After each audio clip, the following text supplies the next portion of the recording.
You got the Nets trying to close out the Bucks at 8:30. You got the Islanders trying to take a 2-1 lead over Tampa at 8 o'clock. You've got the Cubs looking to avoid being swept by our beloved New York Mets.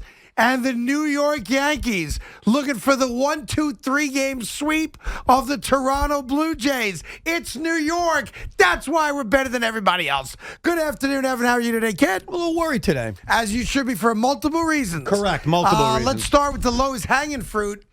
Best pitcher on the planet. Faces 9 batters, strikes out 8 of them. Also has an RBI single. Absurd. Batting over 400 now. Absurd. But leaves the game with I guess a tightness they call it. A sore shoulder. In his his pitching shoulder. Now, he said after the game, I really don't think it's anything. To be fair, he said the same thing about the elbow. Was it 2 weeks ago now? Whatever it was. It was last Friday. Was it only a week? Yeah. And he's right about that. Was he? But he had an MRI. Why was he right about that? Well, because he was able back. to pitch again. Yeah, 3 innings and then get hurt. But it's a whole different part of the body, right? Look, I'm not a doctor. Jacob deGrom I am a doctor. is not a doctor. Oh. You pretend to be a doctor. I am a doctor. This all does feel connected. I'm sorry. And what concerns me, and I've said this 100 times, I'll say it again, is he throws harder than everybody else. That's great. It's also scary. Yeah. And this is the 4th time this season. 4th time, Craig. Yeah. We're in June that Jacob deGrom is dealing with an injury scare. And I, like every other Met fan, continues to fear the worst. So why don't you do what I suggested as like a month ago now? What's that? The Mets have the benefit now of having a good-sized lead, not an insurmountable lead, of course, right. but a lead no one expected. Right. They're playing really well. Yep. You've got Taijuan Walker and Marcus Stroman, who both have ERAs under 3. Right. So they are legitimate, A-level starters right now. Right. Why not do what seems to be counterproductive to overall success and shut him down for a month? I don't even think it's a debate anymore, Craig. They have to. I think they have to. I win again. Well, I mean, come on. I don't know if this give me a is- hug. Give me a virtual hug. I don't want to give you a hug. Give me the virtual No, hug. I'm not And be giving you a sloppy hug. with the kiss. A virtual Give me hug? the All right, here you sloppy go. kiss me. Thank you. A month ago, I got poo-pooed for saying, why not just shut him down? Actually, I said that, and you poo-pooed No, me. because I think remember you're the whole thing forgetting was this backwards. you're wasting his starts? Oh, no. Wait a second. No, Yeah, Craig. I win. Your point was not shut him down Winner. because of No. injury concerns. Your point was to shut him down because the Mets have no chance to win anyway, Right, which right. couldn't be further from the reality. Well, it's the same end result. You're shutting him down. I want to give you another hug just for that. Sloppy kiss me, though. No, I don't you want are- a dry kiss. I want it sloppy. You want it sloppy? Yeah, Here we yeah. go. Dude, you're right, though. Like that. You're right, though. I know Yeah. this is a star's world. We talk about that in basketball, and even in baseball, you trust your stars. I really don't care. And I love Jake. Jake's my favorite. You know Sure, that. sure. I don't care what he says. He's going on the IL. You know what? I would shut him down to the All-Star break. I don't know if the answer Right? is the All-Star break. 'Cause What's that? It's only 3-4 weeks. Yeah, Right? You're not gonna I get don't totally know. demolished Craig, in those weeks. I don't know if it's got to be the All-Star break. In fact, I can't tell you how long it needs to be. But what I can tell you is that he should not pitch Monday against the Braves. And part of it is what you said. They're playing well enough. I know they've got a ton of doubleheaders coming up. They don't have great pitching depth, so it's going to be tough to survive this stretch. I totally get that. But right now, you got to look at the best interest of Jacob deGrom, not just this week or not just this month and not just this year, but his career. And it is concerning. Sure. You are burying your head in the sand if there isn't a level of concern that 4 times now he's had some kind of injury scare. And while I love Jake, I'm sick of hearing, I know my body. I will be fine. I'm sick of hearing it. You have to protect him now from himself. So I hope that the MRI comes back clean today. I pray to the baseball gods that's the case. But no matter what it says, Craig, we're in lockstep. There are moments where we agree. Yeah. You got to shut him down. Yeah, I think it's the prudent thing to do. Look, you're 8 games up in the loss column right now over Philadelphia, 10 games over Washington. You got a 5 And the Braves? games. Braves lost again last Braves night. lost again, so you're And that's 10 my over biggest them. fear, by the way. That's why I mentioned the Braves a lot, because I think they are the better team in the division. They have 5 games under 500. You have a 5-game lead right now over second place, 7.5 games over third between those two teams. You have some wiggle room. Yes. So you got to play. We talk about it a lot. You play the long game. Yeah. He's the greatest pitcher in the sport, so it's not for debate. you don't want him to go out there on not a meaningless, but on a random Monday night and throw something where he's now out and he may not come back, right? Greg, here's the other thing. I would love selfishly to watch Jake every 5 days and chase Bob Gibson's record of a 1 point. Let's say he can keep it under 1 ERA. I'd love to see it. Selfishly, that excites me. But this is all about winning a championship, okay? And I hate to bring this back to maintenance days because it's not a maintenance day, but it's being smart about the end result. And the end game is to win a title, right? Isn't that the end game if you're a Met fan? I mean, unless you're Andy Martino, that is the goal. So you need Jacob deGrom healthy in August, September, but more than that, October. Now, you have to get to October. We all understand that. This isn't the NBA where you'll be in the postseason. But you got to play the long game. Winning the World Series isn't really a reasonable goal for a baseball team. Okay, like I said, unless you're Andy Martino. Yuck. So you got to be smart. I love the guy. I love watching him pitch. Craig, it worries me. Like those 3 innings, I was there. The crowd was electric. It was awesome. Yeah. Every pitch, I'm staring at his body to make sure he's not aching a certain way. Yeah. I'm not kidding you. By the way, I thought the crowd went even crazier when he got the hit. Yes. Crowd went bonkers. Yes. It was great. It was crazy. It was great. Well, listen, Mets win again. They have a chance to sweep the Chicago Cubs, who are, by the way, having a great year themselves before they came out to Citi Field. Yep. Meanwhile, the New York Yankees last night, every time we have Aaron Boone on, they decide to win a couple games. Every time, dude. It's unbelievable, really. It's still going to go the same way for him because, last night, let's call it the way it is. Gary Sanchez is carrying them right now. And that's a good thing. Sanchez is hitting the crap out of the ball the last couple of weeks. You pinch hit home run. And then he had to catch Garrett Cole for 2 innings. Yes. The first time he's caught Cole since opening day. And not only that, Gary Sanchez, who's had his own blunders this year where he's not thinking straight on the base paths, typically had 2 plays last night, one that's tangible, one that's debatable. Yep. That it helped the Yankees win. The first one, of course, is second, third, nobody out, 9th inning. Yep. Chapman again, all over the place. And for some reason, the Toronto Blue Jays read the Yankees manual on how to run the bases. So it's Gary Sanchez that makes the play. Well, he bailed out Chapman. Bad throw home by Chapman. And he threw home too quick. Fair enough. That was the other issue. Bad throw home, though. Yep. And then Sanchez has to make what is legitimately a split-second decision. Where am I throwing the ball, assuming I can pick it? And he makes the play. You can debate out or safe all you want. Don't matter to me. He's called out. He's out at third base. Yep. But then after that, and again, this really frustrated me last night because I'm watching the game. And it's Gurriel. Lourdes Gurriel. All right? Yes.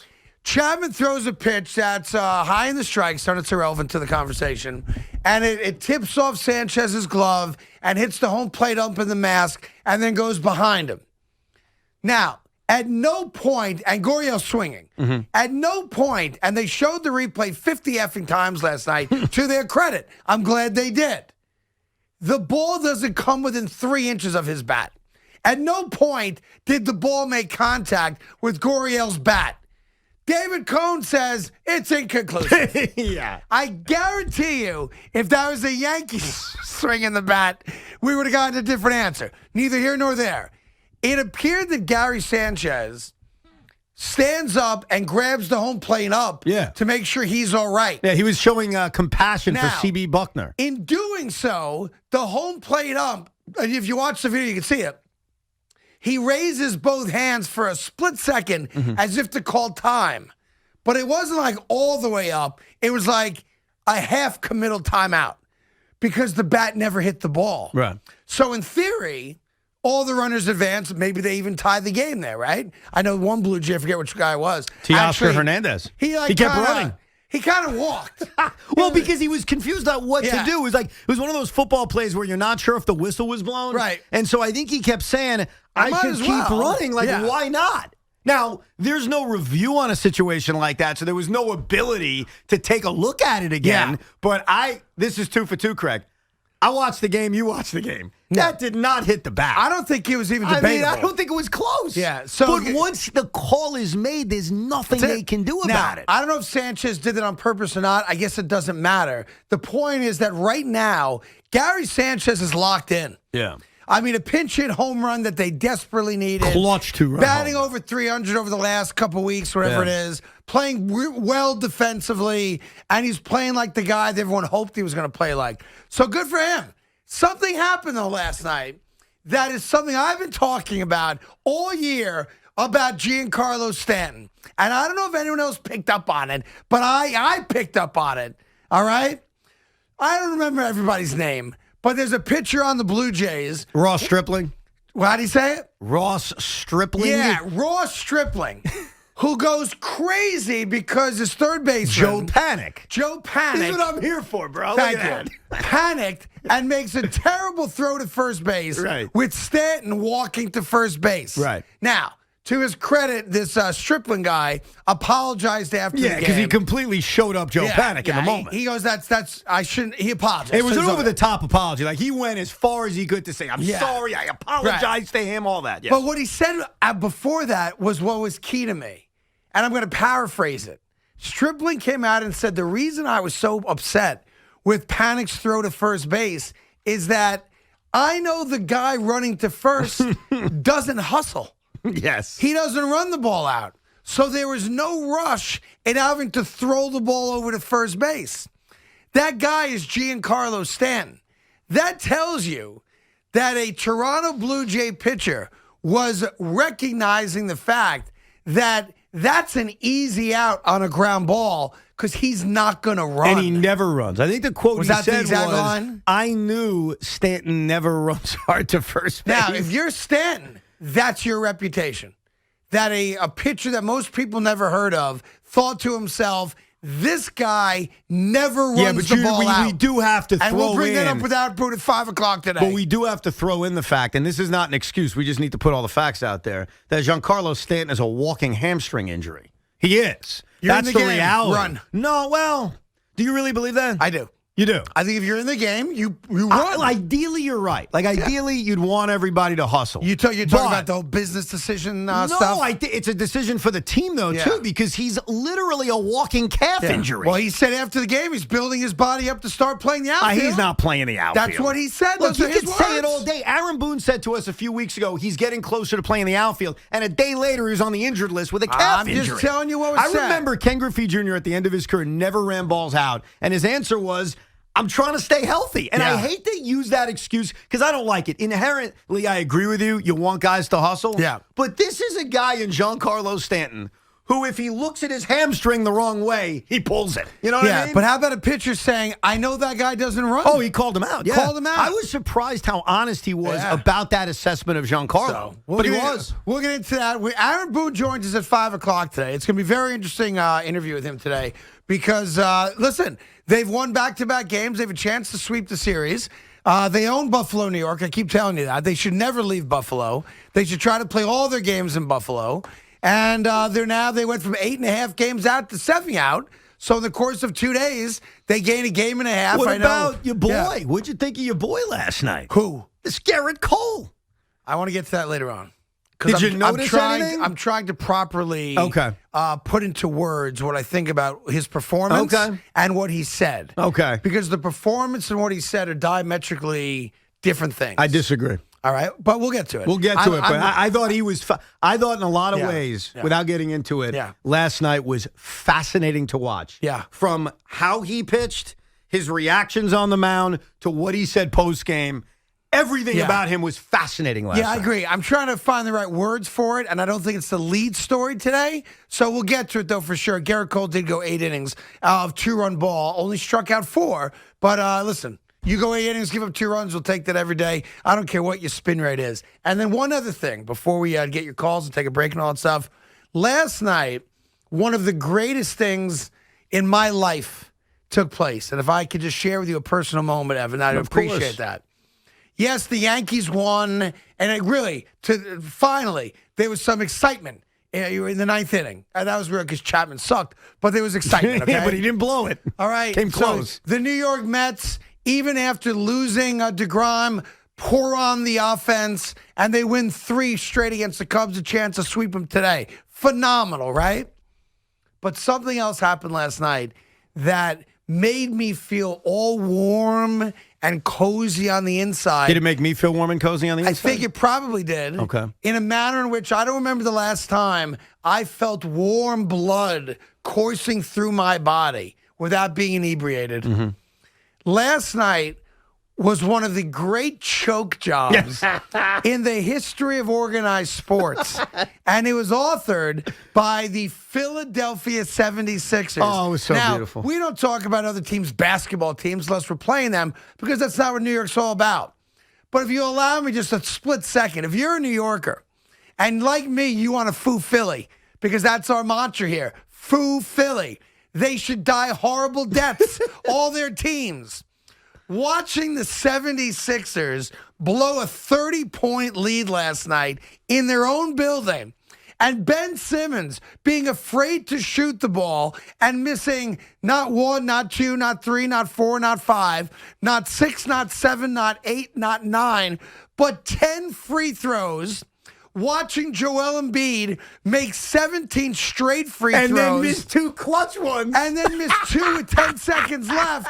And watch Philadelphia choke away the Eastern semifinals, most likely, made me feel good. Other people's pain makes me feel better. Craig. We call that Schmadenfreude. Really? You left something out. What? You left out the best part, actually. I did. Well, you talked about Ben Simmons and Joel Embiid, and that's fine. My favorite part of last night was the individual shots of Philadelphia sports fans. The looks on their faces, the confusion, the anger, the what's happening? I loved it. Yeah. It was such a beautiful thing to watch. So the TNT, keep up the great work. Give me those pain shots. Now, don't have any pain shots in Brooklyn. I don't want any of that. But those pain shots of the Philadelphia sports fan, including that one 19-year-old kid who looked like he had to go to the bathroom and was constipated all at the same time, that made my heart so warm. I agree with you. It was a beautiful, beautiful night in Philly. Now, with that said, to echo you, it doesn't mean anything if they come back and win the next 2 games. Exactly I'm right. sorry. It's just like the Durant game. It don't mean nothing unless you win the series. So listen, we got lots to do today. We'll get you ready for the Nets and Islanders. We got lots of Yankees and Mets. And of course, we wait. We wait until the MRI results are published. That will happen during our show today. We will know the update on Jacob deGrom. Let's just put it out there right now. I'm saying 60. What are you saying? You're saying 60? I'm saying 60. What does that even mean? 60 days. The 60-day injured list? Yep. What are you saying? No. What are you 10? saying? You going 10? What are they going to come back with? You bidding 10? No, I'm not bidding anything. Every 10, I got 10, I got 10, I got 10, I got 11, Look, I got 11, I got 10, I got 10, I got 10. My biggest fear is there's structural 60. damage. 60. No, forget that. 60. Is Carrasco. there structural damage or is it nothing appears wrong, we're going to Yeah. rest them? You going 10? And my hope is nothing's wrong, 10-day IL, 10-day. we're going to give it a couple of weeks. Okay, you're going but 10. the biggest fear is that there's structural damage, I'm going dude. 60, you're going 10. What does that even mean, 60? What does that mean? 60-day IL. For what? I don't know. Whatever the injury is. Well, what's the injury? Oh, you want me to tell you what the injury is? Isn't that what we're waiting on? Not is he going on the 60-day IL? Well, I'm guessing he's going to be out regardless of the MRI. The question is, how long is he going to be the out? hope is the MRI is clean. Let me ask you this. Yes. Is there a number in between 10 and 60 that you could put a guy on or no? No. So it's either 10 or 60. You're getting too much into the weeds with the 60. The 60 is irrelevant. That's just to clear a 40-man roster spot. But you brought it up. It's more 10 then. I'm going 10. Forget the 10. I'm Forget going the 10. 60. I changed. I'm going 10. Is he hurt? 10. Is he hurt? He's hurt. I'm going 10. With what? Strained sphincter. A strained. I'm going 10. I have one right now. Strained flexor. I have one thinking about the deGrom's injury in the Nets game tonight. Well, listen, we're going to all your calls coming up.